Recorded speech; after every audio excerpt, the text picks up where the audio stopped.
السلام علیکم جی، کیا حال چال ہیں آپ سب لوگوں کے؟ میں امید کرتی ہوں آپ سب بالکل ٹھیک ہوں گے۔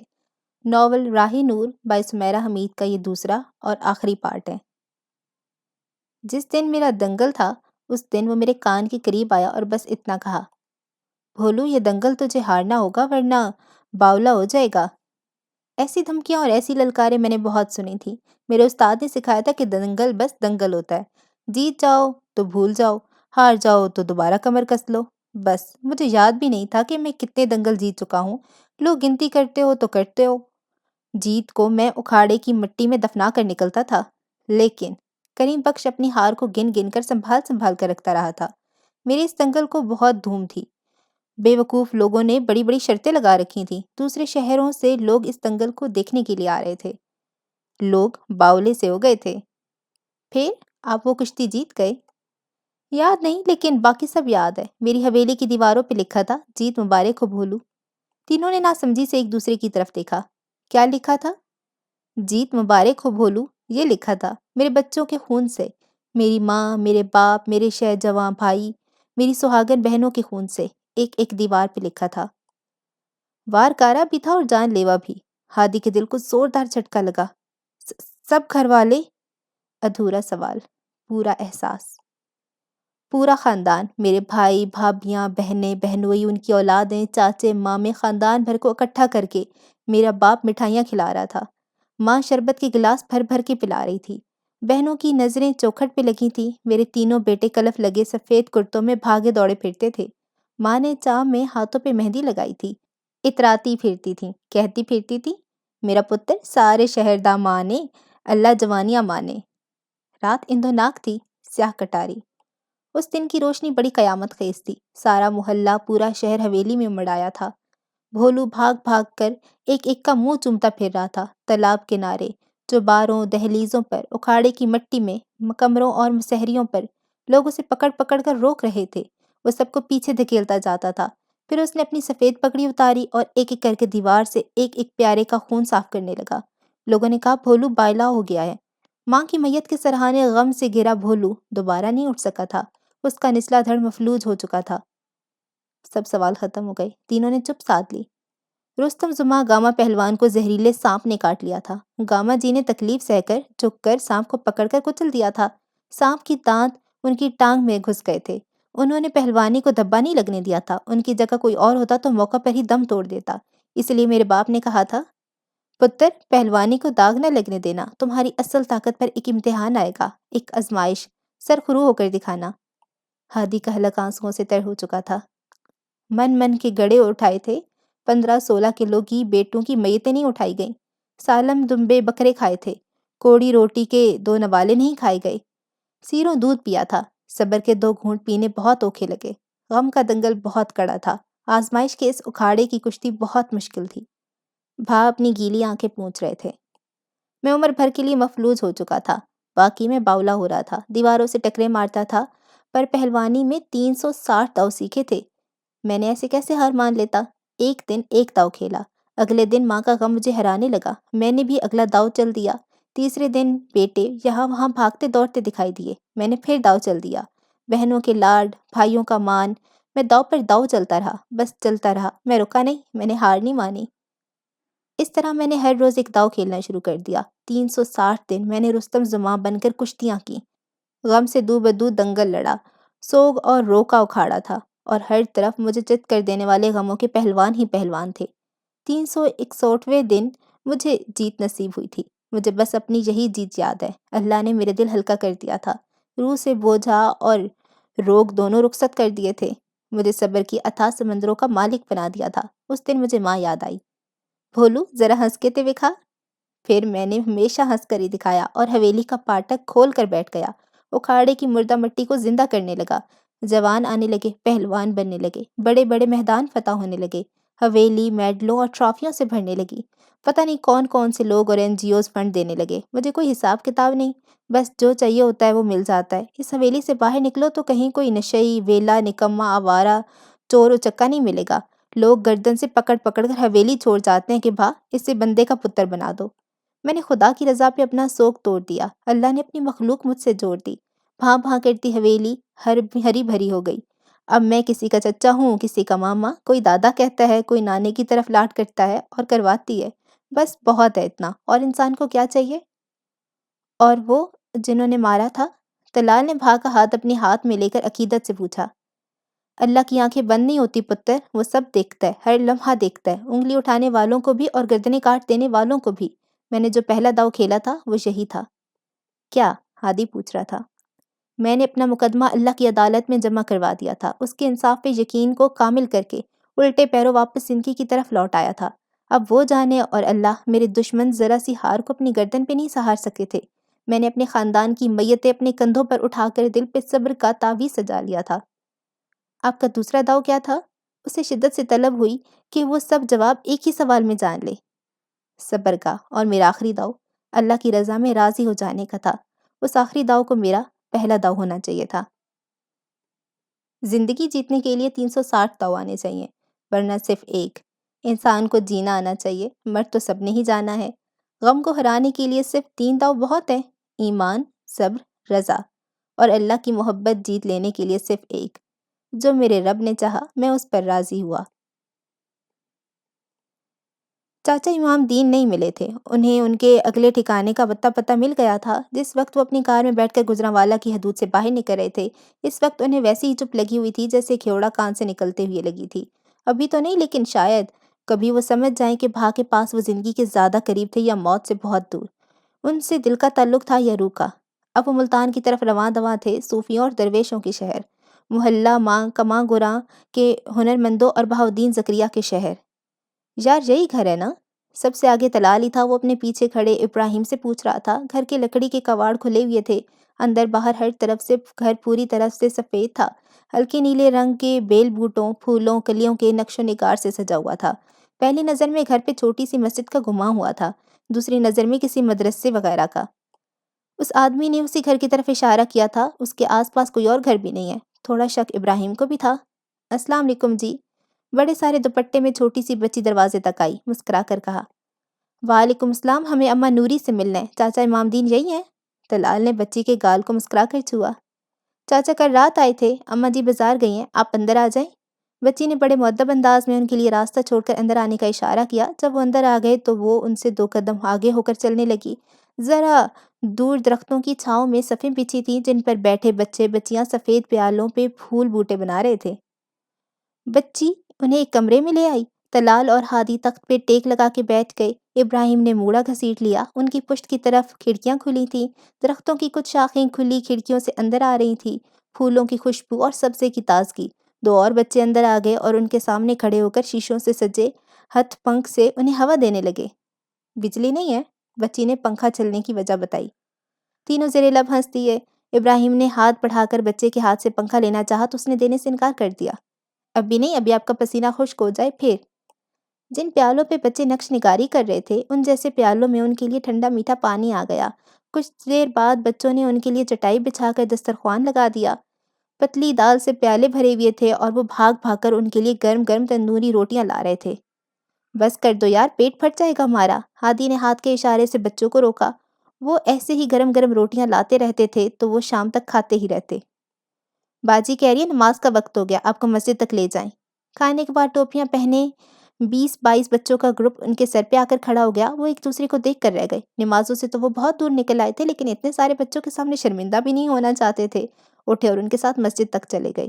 مسجد سے واپسی پر کمرے کی سمت جاتے جاتے طلال انعماق سے نقش نگاری بناتی بچی کو دیکھ کے رک گیا، قدم بڑھا کے اس کی سمت آیا اور پھر اس کے پاس نیچے ہی بیٹھ گیا۔ بہت خوبصورت، تمہارے ننھے ہاتھوں میں کمال کا فن ہے۔ آپ کو اچھا لگا؟ یہ میں آپ کے لیے ہی بنا رہی ہوں، اس نے سر اٹھا کے مسکرا کر کہا۔ وہ ہنس دیا۔ میرے لیے؟ لیکن تم تو مجھے جانتی بھی نہیں ہو۔ جب آپ مسجد جا رہے تھے تو باجی نے آپ کی طرف اشارہ کر کے کہا تھا مجھے کہ آپ کے لیے پیالہ بنانا ہے۔ وہ حیران ہوا۔ اچھا، انہوں نے ایسا کیوں کہا؟ انہوں نے کہا آپ کے سر میں بہت درد رہتا ہے۔ اس کے سر میں واقعی ہر وقت درد رہتا تھا۔ اور کیا کہا انہوں نے؟ کہا کہ مجھے یا ارحم الراحمین کا ورد کرتے ہوئے اس پہ نقش بنانے ہیں عصر کی نماز کے بعد۔ اس کے پاس سوال کرنے کے لیے اور کچھ بچا نہیں تھا۔ اس نے سر اٹھا کے آسمان کی طرف دیکھا، ٹھنڈی ہوا چلنے لگی تھی، نیلے آسمان کے نیچے پرندے گھومن گھیریاں بنانے میں مصروف ہو چکے تھے۔ خیریت سے پہنچ گئے تھے یہاں؟ کوئی مشکل تو نہیں ہوئی؟ وہ چونک کر پیچھے مڑا، شاید وہ اماں نوری تھی، ضعیف و ناتواں لیکن خوش امید اور حشاش بشاش اسی کی طرف دیکھ رہی تھی۔ جی آپ کو ہمارے آنے کی خبر تھی؟ اس نے بڑھ کے ان کے ہاتھ سے سبزی کا تھیلا لے لیا اور ذرا دور رکھے تخت پہ رکھ دیا۔ وہ ہنس دیں۔ ہم پرانے زمانے کے لوگ ہیں، آج بھی کووں کو بہت اہمیت دیتے ہیں۔ یہ میں نے بنا لیا ہے، دیکھیں کیسا بنا ہے۔ بچی نے اپنا پیالہ منوری کے سامنے کیا۔ ماشاء اللہ تم نے تو کمال کر دیا، جاؤ اسے صالحہ کے پاس لے جاؤ۔ بچی کے سر پہ ہاتھ پھیر کر وہ اسے ساتھ لے کر درخت کے نیچے موڑوں پر آ کر بیٹھ گئیں۔ ہم چاچا امام دین سے ملنے آئے ہیں، کہاں ہے وہ؟ صبح نکلے یہاں سے، کہہ رہے تھے رات تک آ جاؤں گا۔ ہم گجرانوالہ سے انہیں ڈھونڈتے یہاں آئے ہیں۔ چلو اب یہاں مل لینا۔ یہ سب برتن آپ بناتی ہیں؟ طلال نے لکڑی کے تخت پہ ترتیب سے رکھے پیالوں کی طرف اشارہ کر کے پوچھا۔ میں کچھ نہیں کرتی، میری بیٹی ہے صالحہ، وہی یہ سب کرتی ہے۔ بچے بھی اسی کے پاس آتے ہیں۔ یہ جو برتن سامنے رکھے ہیں یہ تیار ہو چکے ہیں، اب جن جن کے ہیں وہ آتے جائیں گے اور لیتے جائیں گے۔ اور یہ گھر کے سکون کے تینوں پہلی ساعت میں ہی مداح ہو چکے تھے۔ یہ گھر، یہ بھی اسی کے ہاتھوں کا کمال ہے، جب کچھ اور نہیں کر سکی تو یہ کرنے لگی۔ ان کی آواز میں ہلکی سی اداسی سمٹ آئی۔ میں نے آج سے پہلے کبھی اتنا خوبصورت گھر نہیں دیکھا، اس نے ایمانداری سے کہا۔ مغرب کی نماز کا وقت ہونے والا ہے اماں، مہمانوں کو بھی متوجہ کر دیں۔ درخت کے پیچھے کہیں سے آواز آئی، اس نے اتنی خوبصورت آواز بھی کبھی نہیں سنی تھی۔ گردن موڑ کے پیچھے دیکھا تو وہ جا چکی تھی تو اس کی آواز کیوں اس کی سماعتوں میں ٹھہری رہ گئی تھی؟ اگلے دن صبح ابراہیم اماں نوری سے باتیں کرنے لگا اور ہادی بچوں کے ساتھ صف پر بیٹھ کر ایک سفید پیالے کو برباد کرنے لگا۔ اس سے پہلے اس نے رنگوں سے بچوں کو گالوں پہ کچھ کارٹون وغیرہ بنا دیے تھے۔ بچے اس سے بہت خوش تھے۔ چاچا امام دین رات کو گھر نہیں آئے تھے، انہیں آج کا دن بھی ان کے انتظار میں گزارنا تھا۔ وہ ٹہلتے ٹہلتے چھت پر آ گیا۔ چھت کی منڈیروں پر بھی فنکار نے اپنی فنکاری دکھا دی تھی۔ دور کونے میں وہ لکڑی کے تخت پر بیٹھی کسی کام میں مصروف تھی۔ پہلے اس نے واپس نیچے چلے جانا چاہا، لیکن جب وہ چاہ کر بھی وہاں سے نہیں ہل سکا تو اس نے اس کی سمت ہی قدم بڑھا دیے۔ پتلے باریک برش کو نیلے رنگ میں ڈبو کر وہ پیالے کے پیندے میں آیتیں لکھ رہی تھی۔ جو لکھ رہی تھی انہیں زیر لب دہرا بھی رہی تھی۔ وہ خاموش کھڑا دیکھتا رہا۔ اسے گمان گزرا کہ اسے یہیں آنا تھا، ہمیشہ سے۔ صالحہ نے اس کی موجودگی کو محسوس کر لیا تھا۔ اس نے سر کو ذرا سا اس کے رخ پر موڑا۔ ایک جھلک دیکھ لینے پر وہ غیر ارادی طور پہ 2 قدم پیچھے ہٹا تو وہ مسکرا کر اٹھ کر کھڑی ہو گئی، پیالہ اٹھایا اور اس کے سامنے کیا۔ یہ لیں، آپ کا اب حورا بن گیا ہے۔ وہ خاموش رہا، ہاتھ بھی نہیں بڑھایا۔ ذرا دور بہاؤدین زکریا کے مزار کے سفید گنبد سے کبوتر پھر اڑ رہے تھے۔ ان کے پروں کا شور اسے صاف سنائی دیا۔ پینے کی ہر چیز اس میں ڈال کر پئیں، اللہ شفا دیں گے۔ پیالہ اسے تھما کر وہ پلٹ کر تخت پر بکھری چیزیں سمیٹنے لگی۔ پھر جب وہ نیچے جانے لگی تو جاتے جاتے رک کر اسے دیکھنے لگی۔ ویسے آپ بھی ڈر گئے تھے کیا؟ اس نے شرمندگی سے نہ میں سر ہلایا۔ I am sorry. It's okay, مجھے ویسے بھی عادت ہو چکی ہے۔ خوبصورتی کی انتہا ہو یا بدصورتی کی، انسان دیکھ کر چونک ہی جاتا ہے۔ یہ کیا ہوا؟ جھجکتے ہوئے اس نے اس کے چہرے کی طرف اشارہ کیا۔ وہ مسکرا دی۔ جھلس گیا تیزاب سے۔ وہ کالج سے بابا کی دکان کی طرف آ رہی تھی۔ ہوا اتنی تیز تھی کہ اسے اپنا دوپٹہ اور ہاتھ میں پکڑی فائل سنبھالنا محال ہو رہا تھا۔ دوپٹے کے کنارے بار بار اس کے جسم سے آزاد ہو کر ہوا کے ساتھ پھڑپھڑانے لگتے تھے۔ وہ عاجز آ چکی تھی اور جی چاہتا تھا کہ ہوا کو سامنے کھڑا کر کے مرغا بننے کے لیے کہہ دے۔ مرغا بننے سے پہلے ہوا نے ایک تیز جھونکا اس کی طرف اچھالا اور دوپٹہ جہاز کے بادبان کی طرح کھل کر لہرانے لگا۔ ایک آخری سرا اس کی گردن میں اٹکا رہ گیا۔ ششت ہو کر اس نے سر پیچھے گھمایا تو اس کے دوپٹے نے پیچھے والے کا پورا چہرہ ڈھانپ دیا تھا اور وہ ہاتھ مار کر چہرے سے دوپٹہ ہٹانے کی کوشش کر رہا تھا۔ بادل چھٹتے ہی تو چاند نکلتا ہے، دوپٹہ ہٹا تو چاند اور چاندنی دونوں نکلے۔ وہ دم بخود رہ گئی اور پورا زور لگا کر دوپٹہ کھینچا اور اپنے گرد کس لیا۔ غصے سے اسے گھورا جیسے یہ سب اسی کا کیا دھرا ہو، جبکہ اس کا کوئی بھی قصور نہیں تھا۔ دوپٹہ اس کا، ہوا اللہ کی، حادثات تھی۔ وہ تو بیچارہ انسان تو بس ملتان کے بازار دیکھنے نکل کھڑا ہوا تھا۔ میری دادی کہتی ہیں تیز ہوائیں چلیں تو چڑیلیں بال کھول کر ہم انسانوں کو تنگ کرنے کے لیے ٹولیاں بنا کر باہر نکلتی ہیں، اور میں یہ بتا دوں کہ میری دادی جھوٹ ووٹ نہیں بولتی۔ پلو کھینچ کر اس نے دوبارہ سر پہ رکھا تھا اور غصے سے چلتی ہوئی چند قدم آگے آئی ہی تھی کہ پیچھے سے اس کی آواز آئی۔ کالے بادل مل ملا کر پورے زور لگا کر گرجے اور اپنا کالا چھاتا پورا کھول کر سارے دن کو چھپا لیا۔ وہ ایسی تیز ترار تھی تو نہیں، لیکن پھر بھی نہ جانے کیوں پلٹ کر اس کے سامنے آ کر کھڑی ہو گئی۔ اور میری نانی کہا کرتی تھی کہ بادل گرجے تو الوؤں کی شکل جیسے جن بھوت ہم معصوم انسانوں کا خون پینے کے لیے اکیلے دھکیلے اپنے ٹھکانوں سے نکل پڑتے ہیں، اور میں یہ بتا دوں کہ میری نانی صرف سچ ہی بولتی ہیں۔ الو گردن کو جھٹکا دے کر ہنسا۔ اسی وقت بادل پھر سے گرجے اور بجلی نے کڑک کر پورے آسمان پہ جال بچھا کر اندھیرے کو روشن کر دیا۔ دونوں نے بیک وقت سر اٹھا کر اوپر دیکھا، دونوں نے بیک وقت سر جھکا کر ایک دوسرے کی طرف دیکھا۔ دونوں ایک ہی وقت میں دم بخود ہوئے اور یا اللہ خیر، اس کا دل دہل گیا بجلی سے سہم کر۔ یا اللہ خیر، اس کے دل پر بجلی گری اور اس نے اسے دیکھتے ہوئے کہا۔ سالیہ نے خفا خفا سی نظر اس پہ ڈالی اور تیزی سے بارش کی بوندوں پہ ہاتھ مارتی بابا کی دکان کی طرف بڑھ گئی۔ بارش برستی جاتی تھی، وہ سامنے بھاگتی جاتی تھی، کالے بادلوں کے سائے میں وہ پیچھے چپ کھڑا تھا۔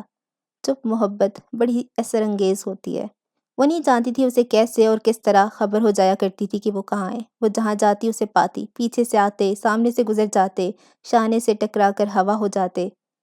سالے لوگوں کی محبت بڑی پرامن ہوتی ہے۔ اس نے کبھی نظر بھر کے اسے دیکھنے کی جرات نہیں کی تھی۔ اس کے بابا کی داڑھی سفید تھی، ماں کی نظروں میں بڑی حیا تھی، لیکن دل انسان کا وقت ارمانوں کا ہو تو نیند سے پہلے انسان بڑی جرتیں کر لیتا ہے۔ چوڑیوں کی کھنک پر اپنی ہنسی کو کھنکاتے ہوئے، اپنے پیچھے اس کے سائے کو محسوس کرتے ہوئے، وہ سونی، سسی، ہیر سب ہو گئی تھی۔ دل بہت بے چین رہتا ہے جی، اس میں پانی پینے سے چین آ جائے گا؟ ایک آب خورا اٹھا کر وہ بابا سے پوچھ رہی تھی۔ وہ اپنے دھیان سے بابا کی دکان میں آئی تھی۔ جب وہ پلٹا تو اب خورا اس کے ہاتھ سے چھوٹ گیا، جسے اس نے تیزی سے جھک کر پکڑ لیا۔ وہ وہیں بت سی بن کر کھڑی ہو گئی۔ بابا دور کچھ برتنوں کے ساتھ مصروف تھے۔ جھکے جھکے اس نے سر کو تھوڑا سا اٹھا کر اسے دیکھا۔ اب ہمیشہ ایسے ہی یہاں وہاں بجلیاں گراتی ہوئی چلتی ہیں؟ ویسے ہی کہہ دیں، مر جاؤ یوسف، میں مر جاؤں گا، وہ شرارت سے کہہ رہا تھا۔ مر جاؤ، اس نے دانت پیس کر ایک اور بجلی گراتے ہوئے کہا۔ پوری طرح سے مر مٹ گیا ہوں، اس دل سے، اس جان سے، اور کوئی حکم؟ اب وہ سنجیدگی سے پوچھ رہا تھا۔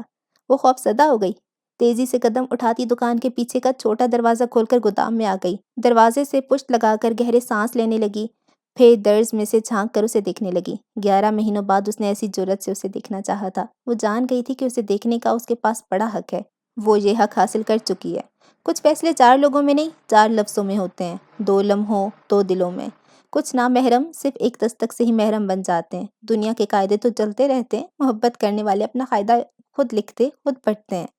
ایک سراہی اس کے ہاتھ میں تھی اور اسے دیکھتی ہوئے وہ زیر لب ہنس رہا تھا۔ بابا سے باتیں کر رہا تھا۔ چلتے چلتے وہ لکڑی کے اس چھوٹے دروازے کے پاس آ کر رک گیا اور عین اس چھری سے آنکھ لگا دی جس کے پیچھے اس کی آنکھ لگی ہوئی تھی۔ ایک لمحہ لگا، دل ایک دھڑکن دھڑکا۔ 2 آنکھیں 4 نہیں ہوئی تھیں، 1 ہو گئی تھیں۔ سارے ظروف جو وہ اٹھا اٹھا کر دیکھتا رہا تھا، وہ انہیں کتنے ہی دنوں تک اپنی ہتھیلیوں سے سہلاتی رہی تھی۔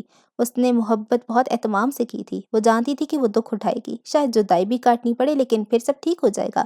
جیسا کہ سب محبت کرنے والے مانتے ہیں کہ ایک دن پہاڑ ہوتا ہے، ایک خزاں، پھر عید ہو ہی جاتی ہے، تو اس کا بھی یہ ماننا تھا۔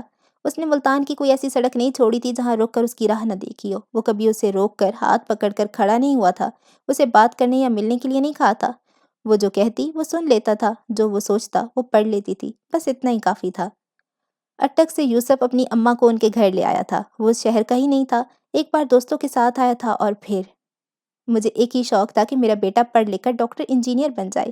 تینوں بیٹوں کو پڑھانے لکھانے کی میں نے بہت کوشش کی، لیکن میرے سسرال خاندان کا ماحول لڑکیوں کے پڑھنے لکھنے کے حق میں نہیں تھا۔ لیکن یوسف کے لیے میں ڈٹ کر کھڑی ہو گئی تھی۔ شہر کی بڑی یونیورسٹیوں میں پڑھتا ہے، بہت ذہین ہے میرا یوسف، معصوم بھی بہت ہے۔ یوسف کی ماں جتنی دیر تک ان کے گھر رہیں، ان کے وارث صدقے ہوتی رہی تھیں۔ بھولی بھالی سی خاتون تھی۔ اماں بابا کو رشتے پر تو کوئی اعتراض نہیں تھا، لیکن انہیں ایسے اونچے خاندان میں بیٹی دینے سے خوف آتا تھا۔ پھر غیر برادری، دونوں کو خاندان بھر کی ناراضی کا بھی ڈر تھا۔ اتنا تو وہ سمجھ گئے تھے کہ بیٹی کی پسند ہے، انکار کیا تو بیٹی روک لگا کر بھی بیٹھ سکتی ہے۔ نئے زمانے کے چال سمجھتے تھے، لیکن ایسے باغی بھی نہیں ہو سکتے تھے۔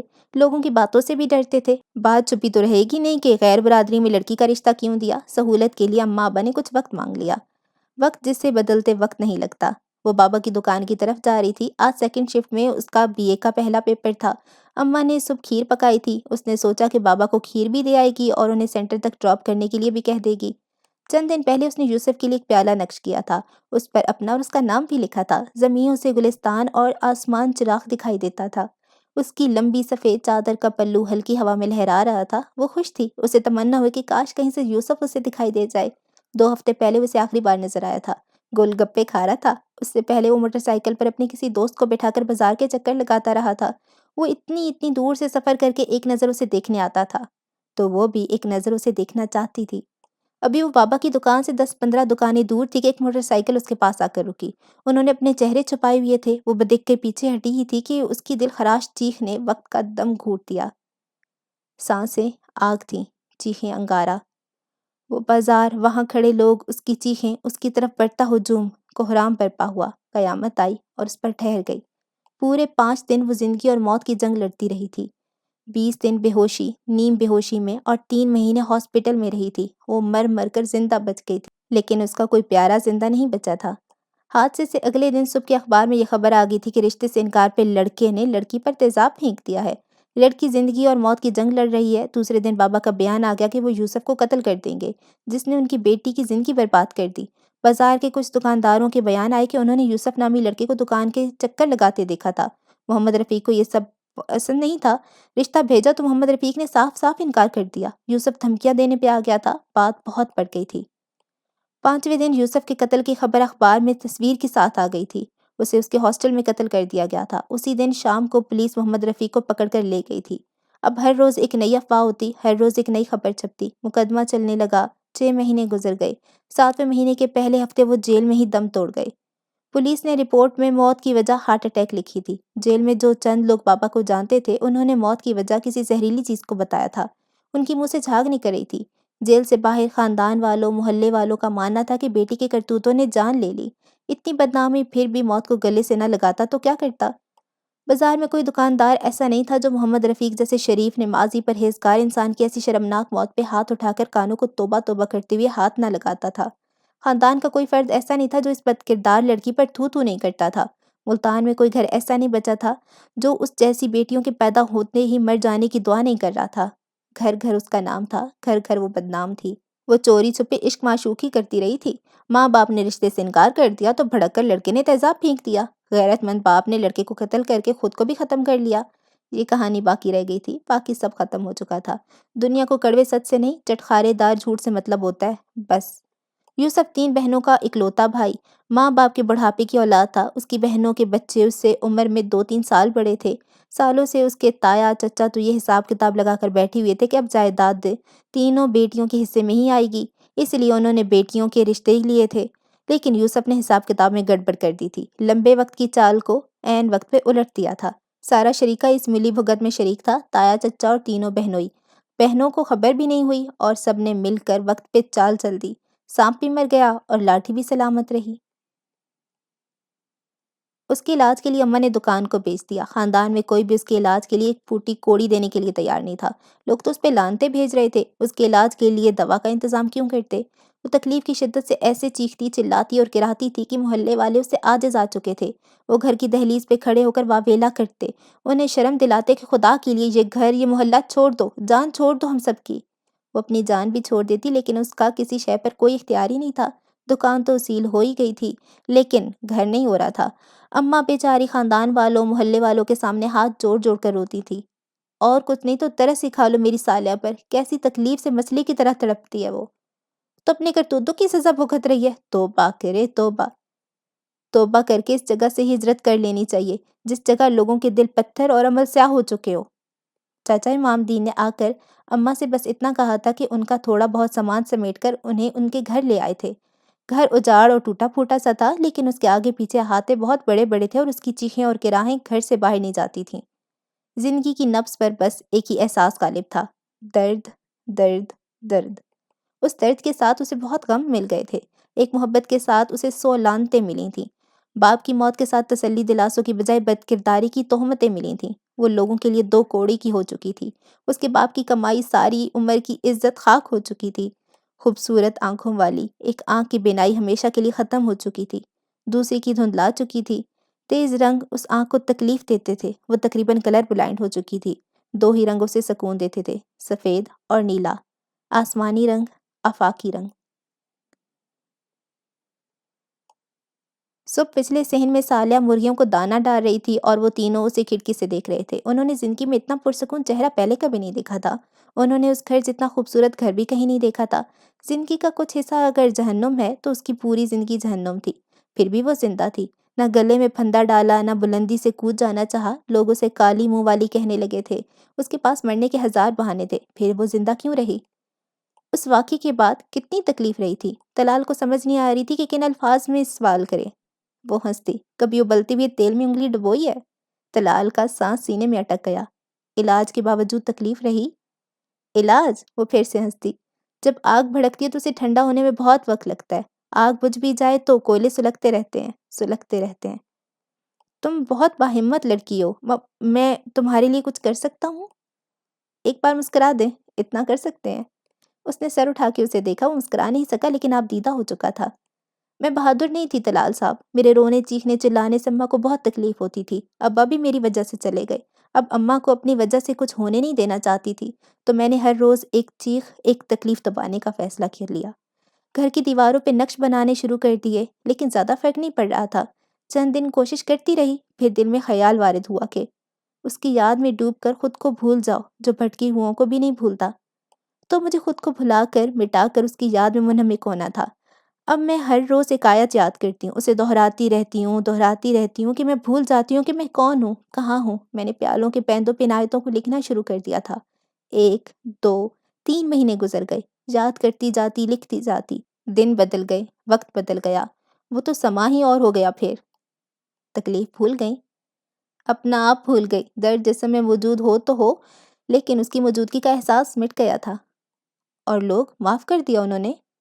لوگ کہاں معاف کرتے ہیں جی، انسان تو پتھر ہے، اللہ اس پتھر میں رحم ڈالتا ہے۔ پتہ نہیں کیسے ایک بچی گھر آئی، وہ یہاں وہاں کھیلتی کودتی رہتی تھی، ادھر ادھر پیالے رکھے تھے، ان میں کھاتی پیتی رہتی تھی، اسے مرغی کا مرض تھا۔ پھر پتہ نہیں چلا کیا ہوا، کیسے ہوا، ادھر ادھر سے لوگوں نے آنا جانا شروع کر دیا، کوئی بچہ لے آتا، کوئی بچی۔ ایک دن ایک دکاندار آیا، 20-22 پیالے اٹھا کر لے آیا۔ آہستہ آہستہ دوسرے دکاندار بھی آنے لگے، ان کی مانگ بڑھ گئی، کوئی انہیں آسمانی پیالہ کہتا ہے، کوئی رحمانی۔ انسان کے بس میں کہاں ہے کہ وہ اللہ کے نظام اور اختیار کو سمجھ سکے۔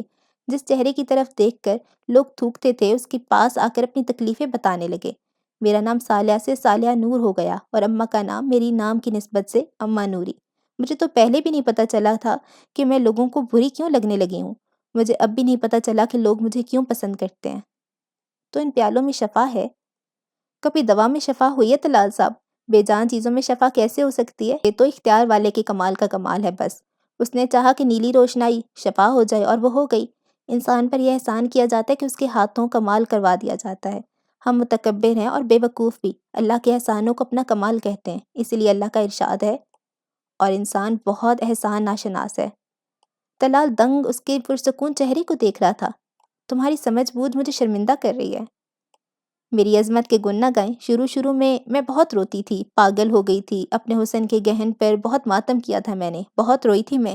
پھر ایک خیال الہام ہوا کہ جس کا ایمان سلامت ہے اس کا سب سلامت ہے۔ حسن کے باہر کیوں ڈھونڈ رہی ہو، ذرا اندر جھانکو۔ میں نے اندر جھانکا تو مجھے میرا حسن مل گیا، میرا ایمان، میرا رب، میرا آپ کا، ہم سب کا یہی تو حسن ہے۔ ہم کہاں کھال بال میں الجھے ہیں۔ ایک NGO مجھے سرجری کے لیے باہر بھجوا رہی تھی، پر میں نے اپنی جگہ دوسری لڑکی کو بھیج دیا۔ دیکھے نا، میں دیکھ سکتی ہوں، سن اور بول سکتی ہوں، اور انسان کو کیا چاہیے؟ کھال کو چمکا کر کیا کروں گی؟ ظاہری حسن کی حیثیت ہی کیا ہوتی ہے بھلا؟ تم نے اپنے دشمنوں کو معاف کر دیا؟ وہ میرے دشمن نہیں ہیں، خود اپنے دشمن ہیں۔ جب انسان کسی کے ساتھ برا کرتا ہے تو وہ دراصل اپنے ساتھ برا کرتا ہے۔ بھلا جو انسان اپنے لیے آگ اکٹھی کر رہا ہو، وہ کسی کے ساتھ کیا برا کرے گا؟ اور محبت؟ اسے شدت سے اس سوال کے جواب کی ضرورت تھی۔ جب یہ جان لیا کہ حقیقی محبت کیا ہے تو پھر مجازی محبت کا سو ختم کر دیا۔ یہ سب ایسے ہی ہونا تھا، ہو گیا۔ باہر سے آنکھیں بند کی تو اللہ نے اندر چراغاں کر دیا، سب سوال مٹا دیے تو جواب خود بخود نکھر کر سامنے آ گئی۔ جواب؟ ہاں، جواب کہ تکلیف کے راستے روشنی ملتی ہے، اور روشنی کے راستے نور۔ فرنٹ سیٹ پر بیٹھے طلال نے کھلی کھڑکی میں رکھے بازو پر اپنا سر رکھا اور باہر کے نظارے دیکھنے لگا۔ وہ یونیورسٹی کے پہلے دن، پہلی کلاس، پہلی نظر میں عربیہ کی محبت میں گرفتار ہو گیا تھا۔ وہ بے حد حسین تھی اور ڈپارٹمنٹ میں غیر معمولی طور پہ مقبول بھی۔ وہ گھر تک اس کا پیچھا کرتا تھا۔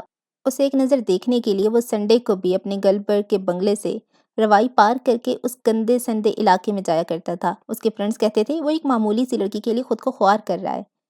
میرے لیے اس کے سوا یہ ساری دنیا معمولی ہے، بیکار اور بے وجہ، وہ ہنس کر کہتا۔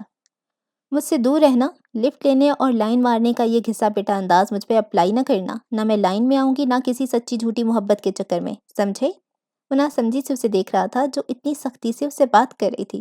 ڈپارٹمنٹ مشہور تھا کہ وہ کسی سے محبت کرتی ہے اور اسی لیے کسی دوسرے لڑکے کو گھاس نہیں ڈالتی۔ اس کا کوئی بچپن کا منگیتر ہے جس کے لیے وہ ساری دنیا کے لڑکوں کی جوتی کی نوک پہ رکھتی ہے۔ اس نے اپنی جوتی بدل لی تھی یا خیال، لیکن تیسرے سیمسٹر میں خود ہی اس کی طرف کھینچی چلی آئی تھی۔ شاید اسے اس کی محبت پہ یقین ہونے لگا تھا۔ وہ اس سے لفٹ لینے لگی تھی، لنچ، ڈنر اور شاپنگ۔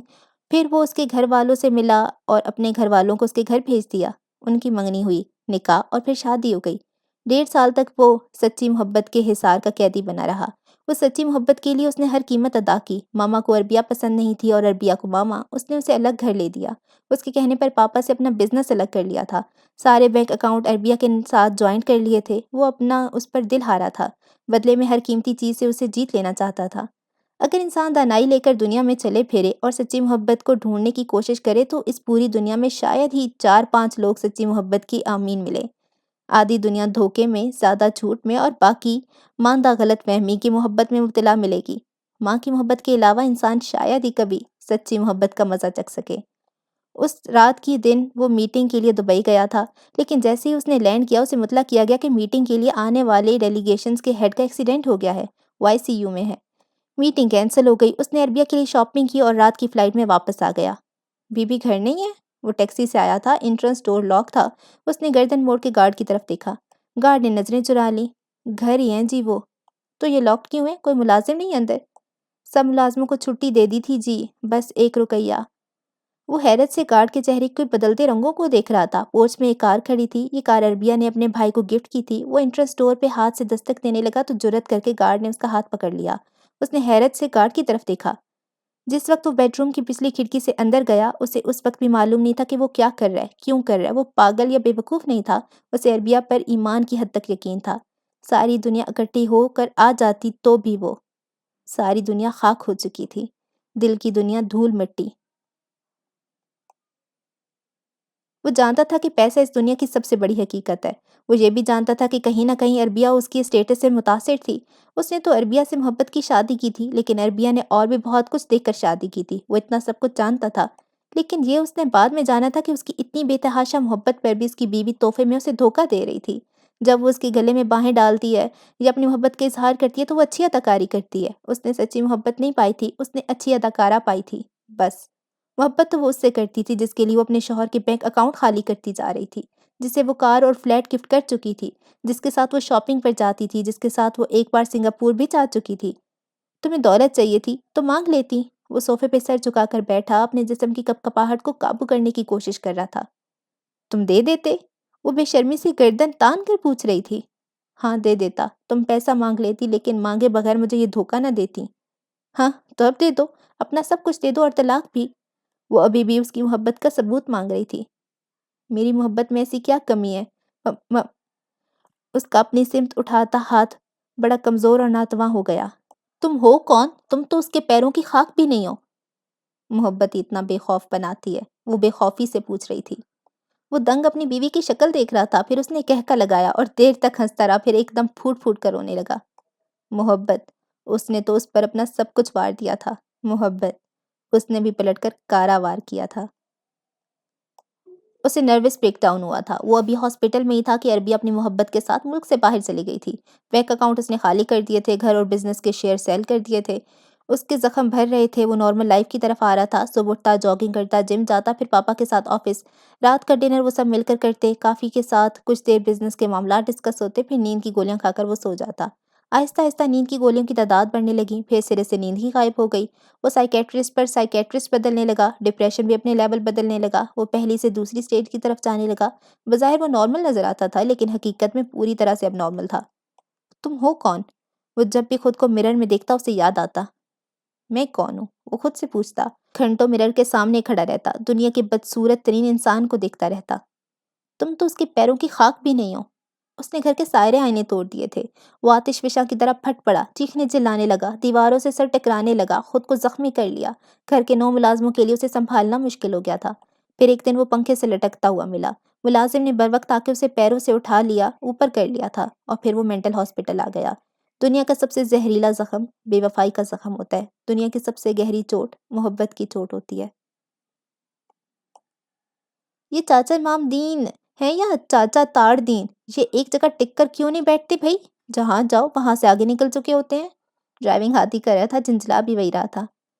لگتا ہے یہ چاہتے ہم مرنے سے پہلے سارا پاکستان گھوم پھر لیں، ابراہیم نے ہنس کر کہا۔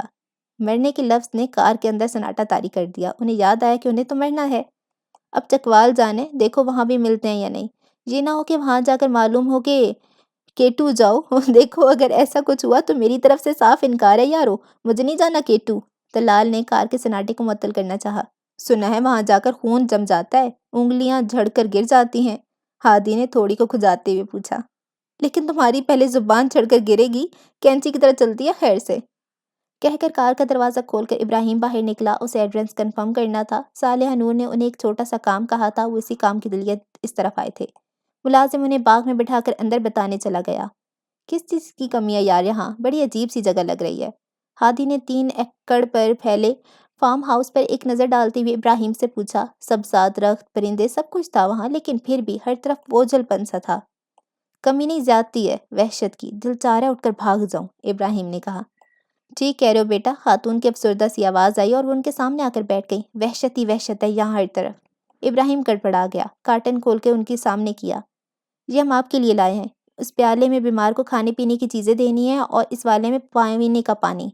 اب انہوں نے ذرا سا چونک کر تینوں کو دیکھا، ہاتھ بڑھا کر پیالے نکال کر ہاتھوں میں لے لیے۔ تم ملتان سے آئے ہو؟ صالحہ نے بھیجا تمہیں؟ جی۔ کتنی دیر تک وہ آنسو بہاتی رہیں؟ فارم ہاؤس کی وحشت پڑنے لگی۔ ہادی نے اشارہ کیا کہ چلو بس چلیں۔ پنڈی جا رہے تھے، پتہ نہیں کیسے ان کی جیب نے آگ پکڑ لی۔ کہتے ہیں آگ کا جلا نہیں بچتا، لیکن یہ بچ گئے۔ ڈاکٹر کہتے ہیں دل، گردے، پھیپھڑے سب سلامت ہیں، بس کھال۔ وہ ایسے جھلس گئی ہے کہ انہیں کسی پل چین نہیں آتا، بہت چیختے چلاتے ہیں، اس لیے تو اس ویران جگہ کر رہنے لگی ہوں۔ اپنے بیٹوں اور بھائیوں کو بھی بہت یاد کرتے ہیں۔ سارا خاندان اجڑ گیا ان کا۔ چھوٹا بھائی کار کے حادثے میں فوت ہو گیا، میرے ہیرے جیسے بیٹے دریا میں ڈوب گئے، بھائی قتل ہو گیا، ماں باپ بیٹے کے غم میں مر گئے، چھوٹی بہن بیوہ ہو گئی، مجھے کس بات کی سزا ملی؟ خاتون اپنا دل ہلکا کر رہی تھی، وہ چپ چاپ سنتے رہے، پھر اٹھ کر کھڑے ہو گئے۔ صالحہ نور آپ کی کیا لگتی ہے؟ طلال نے رک کر پوچھا۔ اگر شادی ہو جاتی تو وہ میری بھابھی ہوتی۔ اب وہ باقاعدہ رونے لگی تھی۔ تینوں سناٹے میں آ گئے۔ صالحہ نور نے اس شخص کے لیے پیالے بھیجے تھے۔ کیا صالحہ نے ہمیں معاف کر دیا؟ وہ سسکتے ہوئے پوچھ رہی تھی۔ معاف نہ کیا ہوتا تو شفا کیوں بھیجتی؟ طلال نے سڑک کے کنارے بنے چھوٹے سے کھوکے کے قریب کار روک کر چاچا امام دین کے ٹھکانے کے بارے میں پوچھا۔ کپ سے پریچ میں چائے انڈیل کر سڑکا لگاتے بزرگوں نے جلدی سے ہاں میں سر ہلایا۔ میں جانتا ہوں۔ اب وہ چائے میں کیک رس ڈبو کر کھا رہے تھے۔ بتا دیں پھر؟ ہادی اتنا ندیدہ تھا تو نہیں، لیکن وہ چائے اور کیک رس کو دیکھنے لگا۔ بتانے سے نہیں ملیں گے، ساتھ لے کر جانے سے ملیں گے۔ آؤ چائے پی لو، گڑ چائے، آ جاؤ شاباش۔ بارش ہو تو درخت پودے سبزہ نکھر کر گہرا سبز ہو جاتا ہے۔ یہ علاقہ ویسا ہی تھا۔ ہوا میں نمی تھی جیسے کچھ دیر پہلے بارش ہوئی ہو۔ اونچے نیچے راستے، ٹیلے، چڑھائیاں اور سبزے کے میدان۔ درخت اتنا کہ گمان ہوتا تھا کہ قریب ہی کہیں ایمیزون جنگل کی چھوٹی بہن واقع ہو۔ دور پہاڑ دکھائی دیتے تھے، ذرا چلیں گے تو بس قریب ہی آ جائیں گے۔ ہوا بہت پرجوش اور خوش امید تھی۔ کھوکھا پتلی سڑک کے اس طرف تھا۔ کھوکھے کے پیچھے بڑا اور لمبا پانی کا تالاب تھا۔ الٹی چھلانگیں لگا لگا کر لڑکے اس میں کود رہے تھے، نہا رہے تھے۔ چائے کی سڑک سڑک کے ساتھ شڑاپ شڑاپ کی آوازیں ماحول میں رنگ بھر رہی تھیں۔ بابا جی نے انہیں گڑ چائے کو پیرچ میں انڈیل کر سڑکا لگانے کا مشورہ دیا اور ڈیمو دے کر بھی دکھایا۔ تینوں نے کپوں سے چائے پرچوں میں انڈیل کر زوردار سڑک ماری اور بابا جی نے تالی۔ یہ ہوتا ہے اصل طریقہ چائے پینے کا۔ شہر سے آئے ہو؟ لکڑی کے بینچ پر اسکول کے بچوں کی طرح شرافت سے بیٹھے پیرچ کو ہونٹوں سے لگائے انہوں نے ایک ساتھ ہاں میں سر ہلایا۔ چاچا امام دین کے یہاں چھٹیاں گزارنے آئے ہوگے؟ کالج میں چھٹیاں ہو گئی ہیں نا؟ ہم مینٹل ہاسپٹل سے چھوٹ کر نکلے ہیں۔ ابراہیم زیر لب بڑبڑایا تو ہادی کا چائے کا گھونٹ فوار بن کر باہر برس گیا۔ طلال کو ہلکا سا پھندا لگ گیا۔ اس نے ہاتھ پیچھے لے جا کر ابراہیم کی کمر پہ مکہ مارا۔ تم ذرا چپ نہیں رہ سکتے؟ ابراہیم نے پیرچ سے آخری گھونٹ سڑکا اور اپنا گولڈ میڈل مکہ طلال کی کمر پہ رکھا۔ اب چپ ہو جاتا ہوں بھائی جان۔ بہن بھائیوں نے چائے پی لی ہے تو چلیں؟ بابا جی کے کان بہت تیز تھے۔ بہن ابراہیم نے شرٹ کے بازو فولڈ کیے چھپر میں نہانے والے بچوں کو ایک نظر دیکھا اور کار سٹارٹ کر دی۔ ٹھیک سے گاڑی چلا لیتے ہو نا؟ بابا جی خود ہی فرنٹ سیٹ پر آ کر بیٹھ گئے تھے۔ ابراہیم زیر لب ہنس دیا۔ میں 4 شہر بھگتا کر آ رہا ہوں جی۔ وہ اور بات ہوتی ہے۔ بابا جی کھیکھی کرنے لگے۔ سانپ کی طرح لمبی پتلی لہراتی ہوئی سڑک تھی۔ آس پاس کا نظارہ بہت خوبصورت تھا اور پیچھے کا بھی، جہاں سے 10-11 سالہ بچی اپنی گھوڑا گاڑی پر طوفان مچاتی آ رہی تھی۔ لگامیں پکڑ کر کھڑی تھی اور گھوڑے کو پتہ نہیں کیا کیا کہتی جا رہی تھی۔ وہ پیچھے کہیں سے کار کے ساتھ آپوں آپ ہی ریس لگاتی ہوئی آ رہی تھی، تھوڑا سا ہانپ بھی رہی تھی۔ اب وہ ریس لگا رہی تھی تو اس نے بھی کار کی سپیڈ بڑھا دی، ادھر سپیڈ بڑھی تو ادھر وہ بھی بڑھ گئی۔ وہ بڑا حیران ہوا، یعنی گھوڑا گاڑی پر وہ اس کی کار سے ریس لگا رہی تھی۔ بچے بھی کیسی کیسی بچکانہ حرکتیں کرتے ہیں۔ اس نے رفتار اور بڑھا دی، اس نے بھی ہار نہیں مانی۔ پتہ نہیں کس زبان میں اس نے گھوڑے سے کچھ کہا کہ گھوڑا صرف گھوڑا نہ رہا، وہ تو سیدھا ہوا سے باتیں کرنے لگا۔ طلال کو شک ہوا کہ کہیں وہ ہوا میں اڑنے نہ لگے۔ بابا جی نے کھڑکی سے سر باہر نکالا اور ہانک لگائی، شاباش بچے شاباش، اور سر اندر کر کے یہ، بیٹا جی تو اب تم جیت کے دکھاؤ، دیکھو ذرا۔ تینوں نے بابا جی کو حیرت سے دیکھا۔ وہ تو مذاق مذاق میں ریس لگا رہا تھا، کہاں اس کی کار اور کہاں اس کا مریل سا گھوڑا اور ٹوٹی پھوٹی گاڑی۔ پھر بھی اب تو بات ہی عزت پہ آ گئی تھی۔ پیچھے سے ہادی نے گردن کو سیٹ کے درمیان پھنسا دیا اور اس کے اوپر طلال نے ریس باقاعدہ شروع ہو چکی تھی۔ یارو یار سپیڈ بڑھا سپیڈ، ہادی نے لڑکیوں کی طرح اس کے بالوں میں ہاتھ ڈال کر کھینچا۔ او بھائی کار ہے، یہ جہاز نہیں۔ ابراہیم کو سمجھ نہیں آ رہی تھی کہ بچی آخر گھوڑے سے ایسا کیا کہہ رہی ہے کہ وہ بھڑک بھڑک کر سپیڈ دوڑا جا رہا ہے۔ تو اس کے پاس کون سا ہیلی کاپٹر ہے، ایک مریل سا گھوڑا ہی تو ہے۔ غور سے دیکھ بھائی، وہ گھوڑا ہی ہے نا۔ طلال نے ابراہیم کو چڑھانا چاہا۔ لگ تو گھوڑا ہی رہا ہے، ویسے میں نے کبھی لائیو دیکھا نہیں کیا، لیکن گھوڑے ایسے دوڑتے ہیں۔ ان کی کار میں بیٹھ کر بابا جی انہی کے خلاف نعرے لگا رہے تھے۔ ابراہیم نے خائف نظروں سے بابا جی کو دیکھا۔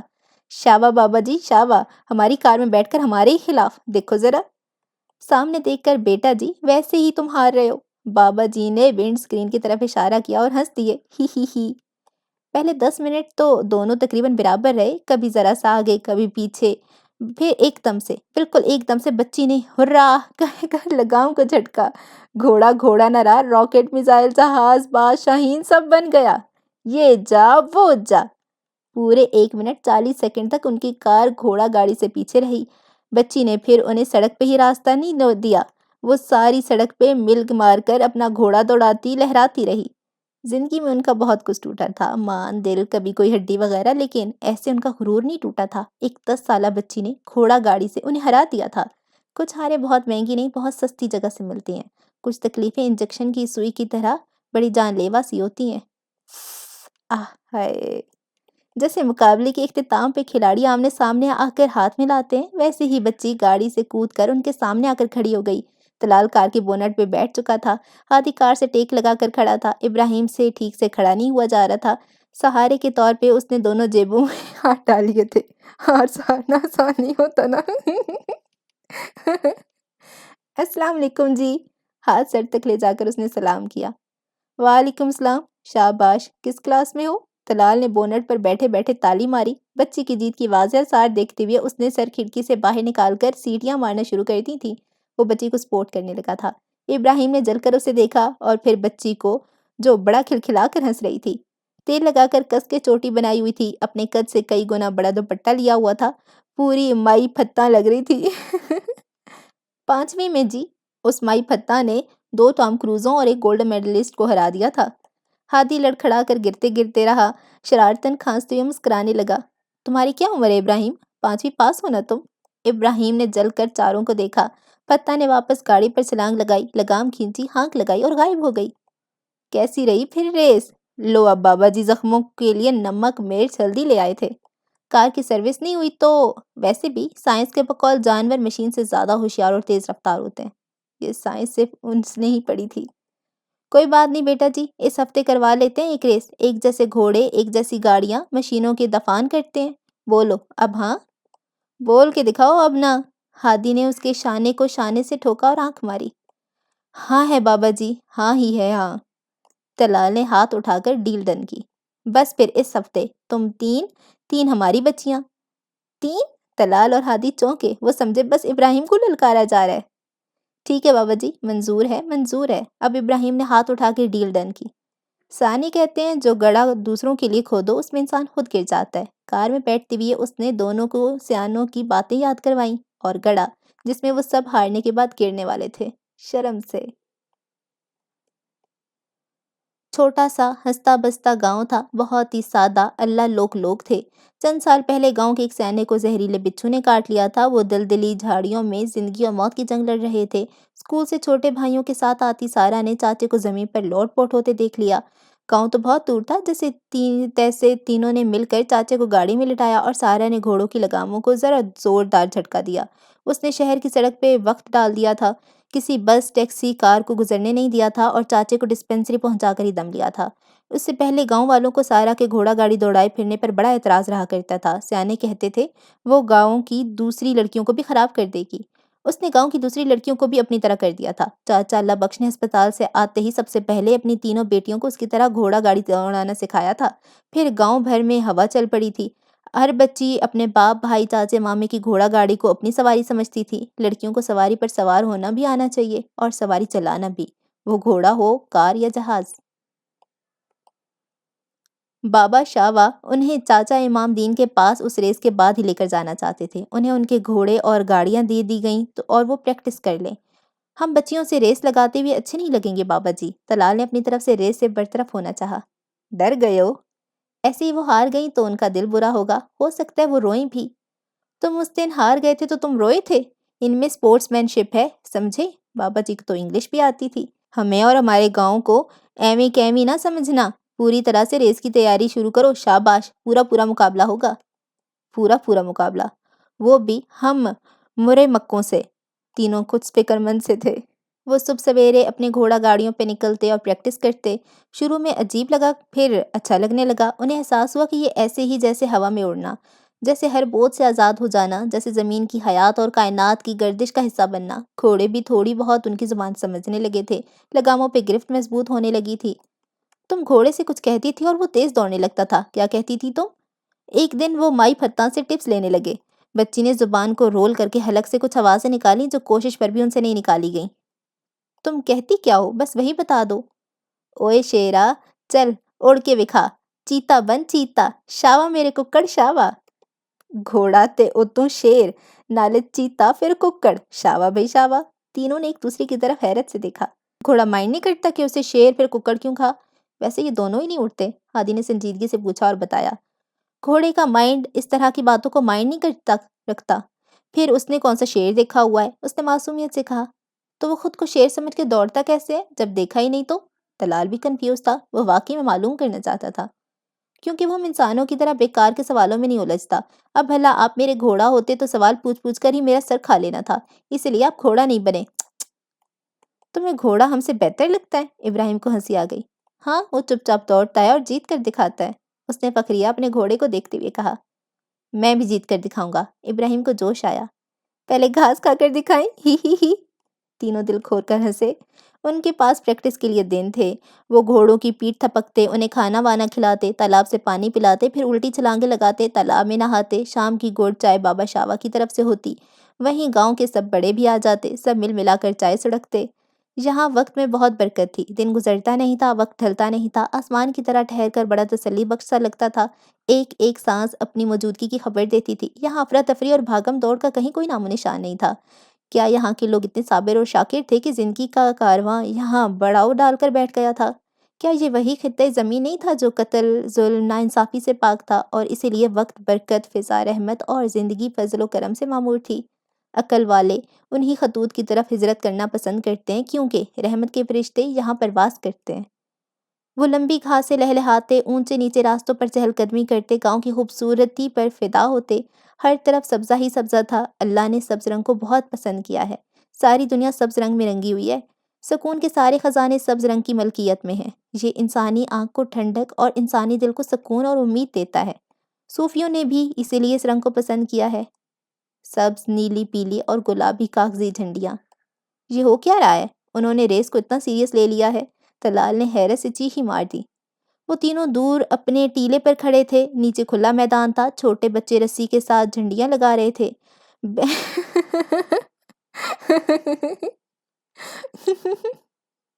بین ہر مووی کے میدان کی طرح انہیں گول گول گھومنا تھا۔ سفید چاک سے حد بندیاں کی جا رہی تھی۔ بابا جی شاوا ہر کام میں پیش تھے۔ شام 4 بجے کا وقت ریس کا تھا۔ ادھر ادھر ٹیلوں درختوں پر بچوں کا ہجوم آ کر جمع ہو چکا تھا۔ کچھ بڑے بوڑھے بھی موڑوں چارپائیوں پر بیٹھے خوش گپیاں کر رہے تھے۔ ایک بچہ نکلی پستول چلا کر گولی کے پٹاخے کو چیک کر رہا تھا۔ پستول نکلی تھی لیکن اس کا پٹاخہ بڑا اصلی تھا۔ اتنی زور سے گونجا کہ اوپر کھڑا ہادی اس کی گونج سے ہی سہم گیا۔ یار یہ کون لوگ ہیں؟ سینے پر ہاتھ رکھ کے اس نے کہا۔ پٹاخے نے اس کے دل کی دھڑکن کو بڑھا دیا تھا۔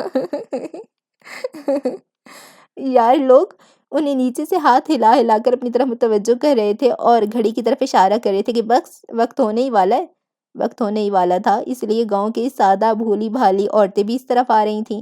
دیکھتے دیکھتے رش بڑھنے لگا، شاید ساتھ کے گاؤں کے لوگ بھی آئے تھے۔ تینوں نے سہم کر ایک دوسرے کی طرف دیکھا۔ دیکھنا کہیں ٹی وی چینل والے بھی تو نہیں آئے ہوئے، بہت بےعزتی ہونی آج۔ تلال نے آنکھیں سکیڑ کر ہجوم کو گننا چاہا۔ ہاں یار ذرا چیک کرو، پتہ چلے لائیو ٹیلی کاسٹنگ ہو رہی ہو۔ ابراہیم کان کھجانے لگا۔ انہیں یہ گاؤں اچھا لگا تھا، یہاں کے سادہ بھولے بھالے لوگ بھی، لیکن یہ معصوم بھولے بھالے لوگ اب چلاک ہو رہے تھے، ان کی جان نکالنے والے تھے۔ دیکھو ذرا، ان کی گھوڑا گاڑی کے دائیں بائیں ایک ایک بچی کی گھوڑا گاڑی کھڑی تھی، تیل لگا کر کس کر بال بنائے ہوئے، سروں پہ دوپٹے لیے ہوئے، بہت اعتماد سے گھوڑوں کی لگامیں پکڑ کر، گھوڑوں کے کان کی طرف جھک کر سرگوشیاں کرتے ہوئے پوری تیاری کے ساتھ آئی تھیں۔ ان کی دیکھا دیکھی ہادی بھی گھوڑے کے کان کی طرف جھک گیا۔ میرے شیر، میرے ککڑ، جتوا دینا یار، اللہ تیرا بھلا کرے۔ اللہ بھلائی کرنے والا تھا۔ مقابلہ شروع ہونے سے پہلے انہوں نے دائیں بائیں ایک دوسرے کی طرف دیکھ کر اشارے سے سلام کیا۔ ابراہیم نے سر اٹھا کر تیسرے نمبر پہ کھڑے ہادی اور پہلے نمبر پر کھڑے تلال کو دیکھا اور ہاتھ لہرایا۔ اس نے دونوں سے کہہ دیا تھا کہ اب طے پا ہی گیا ہے تو وہ جیتنے کی پوری کوشش کریں، یعنی ان تینوں میں سے کوئی ایک تو جیتے۔ نکلی پستول کا اصلی پٹاخہ گونجا۔ 6 کے 6 نے اپنی اپنی لگاموں کو جھٹکا دیا۔ کوشش کر کے انہوں نے حلق سے مائی پھتہ جیسی آوازیں نکالنا سیکھ لی تھی۔ زبان کو رول کر کے وہ وہی آوازیں نکال رہے تھے۔ ابھی شیر چیچے ککڑ کہنے کی نوبت نہیں آئی تھی، سب گھوڑے کی رفتار سے دوڑ رہے تھے۔ زمین کا سبزہ سمٹ کر ان کے گرد آ گیا اور انہیں اپنی باہوں میں لے لیا۔ نیلا آسمان، سفید بادل، سورج کی ٹھنڈی روشنی ان کے ساتھ بھاگنے لگی۔ ہادی اور تلال نے ہر شے کو اپنے گرد گھومتے پایا۔ پہلا چکر شروع ہوا۔ اللہ نے زندگی کو پسند کیا، اس لیے اسے بنایا، اپنے لیے بندگی کو، اس لیے بندے میں روح زندگی پھونکنے کو۔ دوسرا چکر ختم ہوا۔ زمین کہیں گلستان ہے، کہیں صحرا، کہیں اجاڑ، کہیں آباد، راکھ اور پھول، کنکر اور دھول، اور یہی انسان کی زندگی۔ تیسرا چکر، آخری چکر۔ ہر شے، ہر عمل، ہر فرض کی قضا ہے، زندگی کی نہیں۔ ہر گناہ کے لیے توبہ کا دروازہ کھلا ہے، لیکن زندگی کی معطلی کے لیے نہیں۔ زندگی میں موت واجب نہیں، زندگی فرض اولین ہے، پہلی سانس سے آخری سانس تک۔ اس فرض کی کوئی قضا نہیں، جینا ہی ہے، جینا ہی ہوگا۔ موت کی طلب حرام ہے، موت کی طرف پیش قدمی حرام ہے، موت پہ گرفت حرام ہے۔ تلال اور ہادی نے لگاموں کو قوت لگا کے جھٹکا دیا۔ ان کے حلق سے پرجوش آوازیں نکلیں۔ اس آخری چکر میں انہیں اپنی پوری جان لگا دینی تھی۔ انہوں نے لوگوں کے شور کو داد سمجھا، ساتوں آسمانوں کو مہرباں پایا۔ ہادی وننگ لائن کراس کر گیا، پیچھے ہی تلال۔ نکلی پستول کے اصلی پٹاخے ترتیب سے پٹاخ پٹاخ گونجے، گاؤں والوں کا شور اور بچوں کی تالیاں۔ سب سے آخر میں ابراہیم نے لائن کراس کی تھی۔ اس کی آنکھیں نم ہو چکی تھیں، وہ انہیں آستین سے پوچھنے میں مصروف ہو چکا تھا۔ ہم جیت گئے یار۔ ہادی چھلانگ لگا کر تلال کی گھوڑا گاڑی میں کود گیا تھا۔ بابا شاوا بھی اسی گاڑی پر کود کر گئے تھے۔ گھوڑا گاڑی پر کھڑی بچیاں بھی ان کے لیے تالیاں بجا رہی تھیں، نیچے کھڑی مائی پھتاں بھی۔ میں بھی جیت گیا، یا اللہ تیرا شکر۔ اس نے ان دونوں کو دیکھا اور پھر سر اٹھا کر آسمان کو۔ پیارے قارئین، یہ جیت ان کے علاج کی آخری دوا تھی۔ کڑوی گولیوں کے ساتھ ڈاکٹر ایک میٹھی گولی دیتے ہیں نا، یہ وہی گولی تھی، جوش و جذبہ بیدار کرنے کا سیرپ۔ وہ سامنے اوپر پہاڑی دیکھ رہے ہو نا، وہی ہے چاچا امام دین کا ٹھکانہ۔ وہ دور، بہت دور، سامنے اوپر، اتنی بلندی پر۔ ہادی نے حیرت سے چاچا امام دین کو دیکھا۔ جوان جہان ہو، بلندیوں سے ڈرتے ہو؟ نہیں جی، وہ چڑھائی سے۔ لفٹ تو یہاں کسی بھی پہاڑ پر نہیں ہے، پرندے بھی اپنی پیٹھ پر بٹھا کر اوپر نہیں لے جاتے۔ یہ سروس انہوں نے ابھی شروع نہیں کی نا؟ بابا شاوا تھوڑی کھجاتے ہوئے سنجیدگی سے کہا۔ ہادی نے خائف ہو کر تلال نے کھی کرتے ہوئے بابا شاوا کو دیکھا۔ ابراہیم نے سلام دعا لے کر قدم اوپر کی سمت بڑھا دیے۔ اللہ نے پہاڑوں کو بہت پسند کیا ہے۔ یہ وہ کیل ہیں جو زمین پر ٹھونکے ہوئے کھڑے ہیں۔ یہ وہ جلیل ہیں جو انسان کو بلندی، حوصلے اور استقامت کی ترغیب دیتے ہیں۔ پہاڑ، یہ امید اور سربلندی کی نشانیوں میں سے ایک نشانی ہے۔ تینوں چھوٹی سی کوٹڑی کی بیرونی دیوار سے ٹیک لگا کر کھڑے ہو گئے۔ اندر چند لوگ بیٹھے ہوئے تھے، جگہ کی کمی تھی تو وہ باہر ہی کھڑے ہو گئے۔ چاچا امام دین بالآخر یہاں انہیں مل ہی گئے تھے۔ جب کوئی مرنے کا ارادہ کرتا ہے، غمزدہ اور پریشان ہوتا ہے، تو کیا ساری خدائی خاموش نظارہ کرتی رہ جاتی ہے؟ اللہ کی رحمت جوش نہیں مارتی؟ اللہ کبھی غافل نہیں ہوتا۔ وہ زمین پر انسانوں کو اور آسمان سے فرشتوں کو ہماری مدد کے لیے بھیجتا ہے، لیکن جس کے لیے مدد بھیجی جائے وہ اپنی ضد چھوڑے تو صحیح، ہدایت تو وصول کرے۔ بیٹا، تم جیسا پوزیشن ہولڈر اسٹوڈنٹ اس بار بورڈ میں سے پاس ہو گیا۔ ڈاکٹر بننے کے لیے ایڈمیشن نہیں ملا تو تم نے اپنی کلائی کاٹ لی۔ ایک لمحے کے لیے تم نے رک کر سوچا کہ ایسا کیوں ہوا؟ کس نے تمہیں روک دیا؟ کسان باپ تمہیں کھیتی باڑی میں لگانا چاہتا تھا، کیا پتہ خدا بھی یہی چاہتا ہو؟ 2-3 سال کسان بنے رہتے، زمین کو سمجھتے پرکھتے زرعی سائنسدان بن جاتے۔ جو تم نے سوچا تھا وہی ہوگا تو ہی تم زندہ رہو گے۔ جو اللہ کا پلان ہے وہ ہوگا تو تم خود کو ختم کر لو گے۔ بی بی، آپ کا جوان بیٹا حادثے میں شہید ہو گیا۔ 3 سال گزر گئے اور رو رو کر آپ نے آنکھوں کی بینائی گنوا لی، دل کی مریضہ بن گئی، زندگی کو خود پہ حرام کر لیا۔ اللہ کو یہ پسند نہیں ہے کہ زندہ انسان خود پہ موت کو طاری کرے، لیکن آپ تو صرف بیٹے کی ماں ہیں۔ اللہ کا بندہ تھوڑی ہیں جو اللہ کی ناراضی کی فکر کریں گی۔ ماں باپ بیٹا بیٹی یہ رشتے ناطے تو دنیا کے لیے ہیں، ہماری پہلی حیثیت بھی بندگی ہے اور آخری بھی۔ جب سارا معاملہ ہی بندے اور بندے کے رب کے درمیان ہے تو آپ صرف ماں بن کر کیوں زندہ ہیں؟ صرف بیٹے کے لیے کیوں مر رہی ہیں؟ اللہ کو بھول گئی ہیں؟ بی بی، بیٹے کو یاد رکھیں، اس کی موت کو بھول جائیں، غم سے نکل آئیں، اللہ کو راضی کریں۔ بیٹا، تم بچوں سمیت پہاڑ سے کود رہی تھی، کس لیے کہ جوانی میں بیوہ ہو گئیں؟ 3 وقت کی روٹی کے لیے؟ لوگ عزت کے در پر تھے اس لیے؟ رشتہ داروں نے نظریں پھیر لیں؟ اللہ کی نظر میں تم ہو، یہ کیوں بھول گئیں؟ 3 بار تم نے مرنا چاہا، 3 بار اللہ نے تمہیں بچا لیا۔ اللہ کی محبت کے اور کتنے ثبوت چاہتی ہو؟ جو تمہیں بچانے کے لیے مدد بھیج سکتا ہے وہ روٹی بھی بھیج سکتا ہے، سر کی چھت بھی دے سکتا ہے۔ ایک شوہر کو ہی اپنی کل کائنات سمجھ لیا تھا، اسے اپنا رازق بنا لیا تھا۔ اس دنیا میں لوگ بھوک سے نہیں کم ہمتی سے مرتے ہیں۔ شیطان تمہارے دلوں میں بھوک کے وسوسے ڈال دیتا ہے، وہ تمہیں آنے والے وقت کی خوفناک تصویریں دکھاتا ہے۔ وہ تمہیں بتاتا ہے کہ تم تنہا، اکیلے اور کمزور ہو، اور تم کم عقل یہ نہیں سوچتے کہ اللہ ہر وقت ہر جگہ موجود ہے۔ تم تنہا اور اکیلے کیسے ہوئے؟ چھوٹی بی بی، آپ کوئی زہریلی چیز کھا چکی تھی؟ آپ کی ماں بہت پریشان ہے آپ کے لیے۔ آپ کا رنگ کالا ہے، آپ موٹی بھدی اور بدصورت ہیں۔ آپ نے اب تک اپنے بارے میں یہی سب جانا ہے؟ ان 3 باتوں کے لیے آپ ہر روز موت کی طلب کریں گی؟ اس عظیم رب کو کتنی بار بتائیں گی کہ اس نے آپ میں ایسے ایسے خراب نقص رہنے دیے؟ خوبصورت ہوتی تو آپ کی جلدی شادی ہو جاتی، بس یہی ہے آپ کی کل زندگی کی فکریں؟ آپ کا مقصد ایک شوہر حاصل کرنا ہے، خوبصورت نظر آنا ہے، اپنی جھولی اور نصیب آپ کو خالی دکھائی دیتا ہے، اتنی سی وجہ کے لیے پاگل ہو گئی، زندگی کو جہنم بنا لیا ہے۔ اپنا جہنم آپ لوگ خود تیار کرتے ہیں، اپنے ہی ہاتھوں سے۔ اس کائنات کی خوبصورتی بھی تمہاری خوبصورتی ہے۔ اللہ نے تمہیں اس صورت کو بنانا پسند کیا، اسی لیے بنایا۔ اگر تم بدصورت ہو تو پھر کائنات کی ہر شے بدصورت ہے۔ اگر مالک اپنی بندگی کے لیے بدصورتی کو پسند کرتا ہے تو بس وہی شے خوبصورت ہے۔ انسانوں کے پیمانوں کی اتنی فکری کیوں کرتی ہو؟ اللہ نے تمہیں اپنے لیے بنایا ہے، اپنی حیثیت کو پہچانو، اللہ کے لیے خوبصورت بنو۔ اپنے غموں کو پہاڑ کیوں بنا لیتے ہو؟ صبر کو آگ کے دریا میں کیوں بدل دیتے ہو؟ نہ گھونٹ پڑ سکتے ہو، نہ پار کر سکتے ہو، اتنے کمزور تو نہیں پیدا کیے گئے تم؟ پوری عقل اور ساری سمجھ دی گئی ہے تمہیں، ساری نشانیاں اور علم، پھر کہاں گم ہو، کیوں بھٹک رہے ہو؟ اپنی ذمہ داریاں پہچانو، غفلت سے جاگو، نافرمانی اور ظلم سے بچو، انسانوں کے مددگار بنو اور مددگار ہی بنے رہو، اپنی عقلوں اور دلوں کے قفل کھولو، اللہ کی بیزاری اور قہر سے ڈرو۔ تم خود کو ناکارہ اور نالائق ثابت کرنے پر ہی کیوں تلے ہوئے ہو؟ کیوں اپنی جانوں پہ ظلم کرتے ہو؟ ایک جھٹکا لگتا ہے اور ایمان ڈول جاتے ہیں، اللہ پر یقین ڈگمگا جاتا ہے۔ اللہ ہے بھی یا نہیں، وہ سنتا بھی ہے یا نہیں، ہم یہ سوال کرنے لگتے ہیں۔ یہ دنیا ایک امتحان گاہ ہے، یہاں سب کو آزمائش سے گزرنا ہوگا، سب کو۔ آزمائشیں بھیس بدل بدل کر آئیں گی، تو کیا کرو گے؟ فیل ہونا پسند کرو گے؟ پاس ہونے کے لیے کوشش بھی نہیں کرو گے؟ اتنے کم ہمت نہ بنو، زندگی موت کے شکنجے میں دم توڑنے لگے تو بھی شیر بن کر اس کی آنکھوں میں آنکھیں ڈال دو۔ تینوں شیروں نے سر کو پوری طرح سے اندر کیا اور چاچا جی کو دیکھا۔ السلام علیکم۔ سب جا چکے تو ان کے سامنے جا کر کھڑے ہوئے۔ وعلیکم السلام، ٹھیک ٹھاک ہو اب؟ خوشی سے ان کا چہرہ تمکنے لگا تھا اور انہوں نے اٹھ کر تینوں کو گلے سے لگا لیا۔ چاچا امام دین، یہ وہی ہیں جن کے پیچھے انہوں نے کھیوڑا کان میں نماز ادا کی تھی۔ پھر آپ نے ہمیں یہ امانت کے چکر میں کیوں ڈالا؟ یا وہاں آپ کے کوئی جڑواں بھائی تھے؟ میری امانت یہ تھیلا نہیں، میری امانت تمہاری تندرستی تھی، زندگی کی طرف تمہاری واپسی تھی۔ میں دیکھ رہا ہوں کہ ابراہیم نے میری امانت مجھ تک پہنچا دی ہے، تمہارا شکریہ ابراہیم۔ وہ ابراہیم کی طرف دیکھ کر مسکرائی۔ ہادی اور طلال نے چونک کر ابراہیم کی طرف دیکھا۔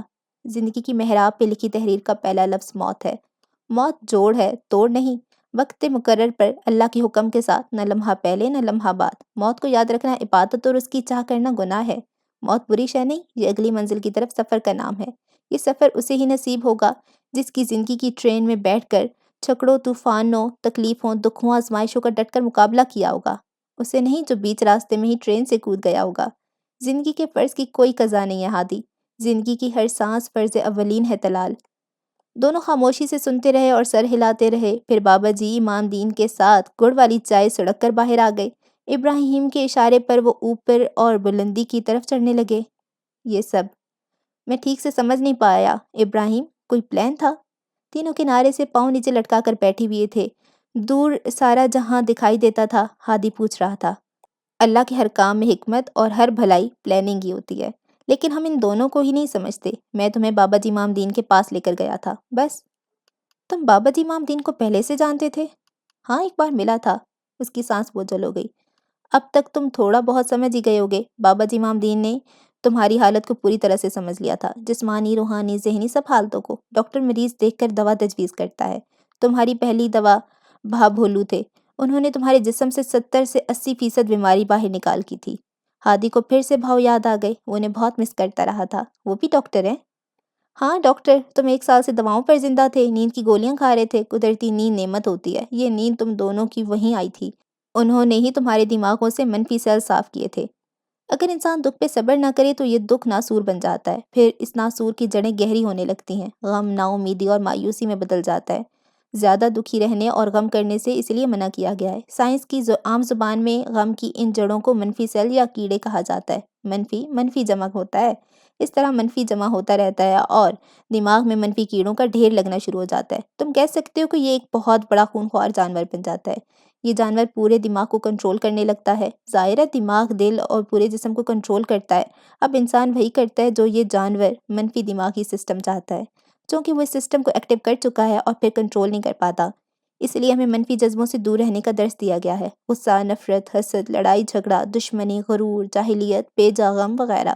اس لیے اسلام نے پہلا درس صبر، قناعت اور درگزر کا دیا ہے۔ ہم ان منفی کیڑوں سے بچے رہیں۔ بھا کی حویلی میں جو کچھ ہوا وہ سب تمہارے جسم سے بیماری نکالنے کے لیے ہوا۔ تمہاری بیماری کا سلسلہ تمہارے دکھوں سے شروع ہوا تھا۔ تم نے بھا کا داؤ، صبر، رضا، ایمان لگا لیا ہوتا تو نوبت موت تک نہ آتی۔ جب ان کا کام ختم ہو گیا تو انہوں نے تمہیں صالح نور کے پاس بھیج دیا، جس کے ہاتھوں میں اللہ نے شفا دی ہے۔ تو ہمارے سفر میں جو کچھ ہوا وہ سب کچھ اللہ کی طرف سے تھا، مدد تھی اللہ کی۔ ہمیں لگتا ہے آسمان سے فرشتے اٹھتے ہوئے آتے دکھائی دیں گے تو ہی ہم یقین کریں گے کہ اللہ نے ہمارے لیے مدد بھیجی ہے، ہمارے لیے کوئی معجزہ ہوا ہے۔ ہمارے لیے ہر روز کئی معجزے ہوتے ہیں، ہمیں ہر روز کئی سبق دیے جاتے ہیں، لیکن ہم اپنی آنکھیں بند کھولتے ہی نہیں۔ اسی لیے ہم بھاگے ٹرانس میں چلے گئے تھے۔ کہہ سکتے ہو جس انسان نے غم کے پہاڑ سر کیے ہوں، سمندر صبر کے پیے ہوں، اس کی حیثیت معمولی تو نہیں ہوگی۔ تم چاہتے بھی تو ان کی حویلی سے باہر نہیں جا سکتے۔ بابا امام دین نے تہجد میں تمہارے لیے دعائیں کی ہیں، تمہاری زندگی اور سمجھ بوجھ کے لیے۔ انہوں نے اللہ کو بڑی شدت سے پکارا ہے، اللہ نے انہیں اپنا مددگار چنا ہے، بہت خاص ہیں وہ۔ تم بابا امام دین سے کیسے ملے تھے؟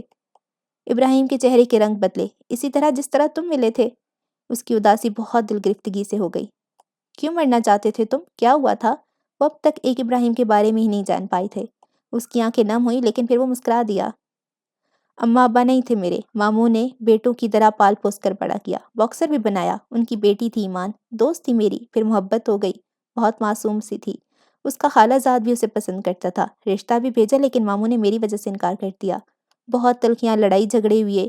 میں ایشین اولمپک کے لیے گیا ہوا تھا، پیچھے سے ماموں کا فون آیا کہ گولڈ میڈل لے کر ہی آؤں، ان کی ناک پر بات آ گئی ہے۔ میں نے گولڈ میڈل جیت لیا، شادی کی تیاریاں ہونے لگیں، کہہ کر وہ رک گیا۔ غیر محسوس اس نے ایک پتھر کو گرفت میں لے لیا۔ نکاح سے 1 دن پہلے مہندی کی رات ایمان پنکھے سے لٹکی ہوئی ملی تھی۔ طلال اور ہادی نے ایک دوسرے کی طرف دیکھا، دونوں نے اپنا اپنا ہاتھ اس کے شانے پہ رکھ دیا۔ میری خالہ شادی کے لیے مجھے اپنے گھر لے گئی تھی، مہندی کے لیے سارا خاندان وہیں موجود تھا۔ ایمان اپنے گھر تھی، اوپر اپنے کمرے میں اکیلی۔ وہ اس کے کمرے میں آ گیا۔ ضبط سے ابراہیم کی آنکھیں سرخ ہونے لگیں۔ وہ بیچاری اپنی بے حرمتی کی چوٹ نہیں سہ سکی، اس چوٹ کے ساتھ وہ میری زندگی میں بھی نہیں آنا چاہتی تھی۔ اس نے اسی رات سارا جہاں نے ابراہیم کے ساتھ ایک سسکی بھری۔ اگر وہ زندہ رہنے کی ہمت کر لیتی تو میں سب کچھ سنبھال لیتا، بس وہ زندہ رہ لیتی۔ تم نے کیوں مرنا چاہا پھر؟ نفرت ہو گئی تھی ساری دنیا سے، لیکن جب زندگی کی قیمت کا احساس ہوا تو فیصلہ کیا کہ اب سلور گولڈ میڈل نہیں لوں گا، انسان کا مددگار بنوں گا، بابا امام دین کی طرح، بھاگ کی طرح۔ تو ہم تمہارے مریض تھے؟ ہادی ہنس رہا تھا۔ مریض نہیں، احسان۔ تم وہ احسان ہو جو اللہ کی رحمت نے ہم پر کیا، ہمیں بھلائی کی اس نظام میں مددگار بنا کر۔ بھا، صالح، امام دین، یہ سب اور ایسے دوسرے لوگ اللہ کے اس نظام کا حصہ ہیں جو اللہ نے اپنے بندوں کے لیے مدد کے لیے بنایا ہے۔ یہ سب تو بہت عظیم لوگ ہیں، میں تو بس چھوٹا موٹا سا پرزا ہوں، اور شعبہ بھی اسی سسٹم کا حصہ ہے۔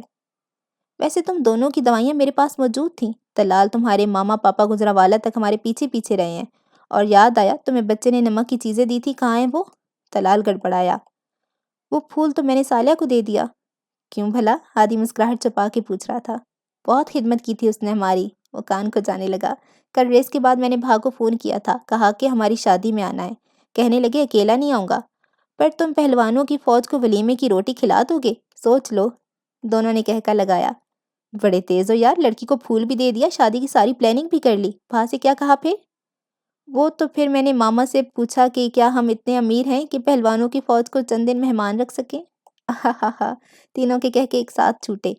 تمہارا ولیمہ کھانے کے بعد میں واپس جا کر اپنی اسٹڈی مکمل کروں گا۔ یار بچے نے تمہیں خنجر دیا تھا، اس کا کیا مطلب تھا؟ کہ میں تمہارے اندر موجود موت کی خواہش کا گلا کاٹ دوں۔ مجھے اسی وقت یقین ہو گیا تھا کہ میں جیت جاؤں گا۔ بھائی جی، آپ میں شاہین باجی کون ہے جی؟ ایک بچہ ہانپتا ہوا ان کے پاس آیا، شاید بابا جی نے بھیجا تھا۔ شاہین باجی نے اسے گھور کر دیکھا۔ کیوں، کیا کام ہے؟ شاہین کے پر لایا ہوں جی، بابا جی نے کہا ہے آپ کو دے دوں۔ ہم سب بچے وہاں کھڑے ہیں، ذرا اڑ کے دکھا دیں۔ دو تین اور بچے ہینگ گلائیڈنگ کے بیگ پیٹھوں پہ لادے ہوئے اوپر چڑھے۔ ہادی نے حیرت سے انہیں اور پھر ابراہیم کو۔ ابراہیم نے اس کے شانے پہ ہاتھ رکھا، پھر کمر پہ مکہ مارا۔ چلو شاباش، ذرا اڑ کے دکھاؤ ککڑ صاحب۔ ککڑ، تیتر، بٹیر اور شیر نے جسم پر فٹنگ کی۔ طلال و ابراہیم اٹھ کر کنارے پہ آ کر کھڑے ہو گئے۔ یا اللہ تیرا شکر ہے۔ ہادی نے کنارے پہ کھڑے ہو کر آسمان کی طرف سر اٹھا کر دیکھا۔ اس کی آنکھیں نم تھیں۔ اسے پھر سے ماں یاد آئی، لیکن مسکراتی ہوئی، اس کی بلائیں لیتی، اس پہ نثار ہوتی ہوئی۔ سر گھما کے دونوں کو دیکھا، جوش سے چلایا، کنارے سے اٹھ کر آسمان کی طرف اڑنے لگا۔ آسمان جو گواہ ہے کہ زندگی بلندی ہے اور ہم اس کے شاہین۔ اچھا جی، تو یہ چھوٹا سا ناول ختم ہو گیا ہے اور بہت انٹرسٹنگ تھا۔ اللہ، کتنا کتنا کتنا اچھا تھا نا، ایک بالکل دوسری دنیا میں لے گیا، اور ایک دم سے ایمان تازہ ہو جاتا ہے، اللہ پر پیار آنے لگ جاتا ہے۔ میں تو یہی کہوں گی کہ آپ اپنی کسی بھی فرینڈ کو جانتے ہو یا کسی بھی ایسے انسان کو جو کہ بہت مایوس ہے اپنی زندگی سے، اپنی جو بھی اس کی سچویشن چل رہی ہیں اس سے، تو اس کو یہ ناول سجیسٹ کریں کہ وہ اس کو ضرور پڑھے۔ ایک دم سے اپنی پریشانیاں ہم ان کے ساتھ ریلیٹ کرنے لگ جاتے ہیں اور ان کا حل بھی ہمیں مل جاتا ہے۔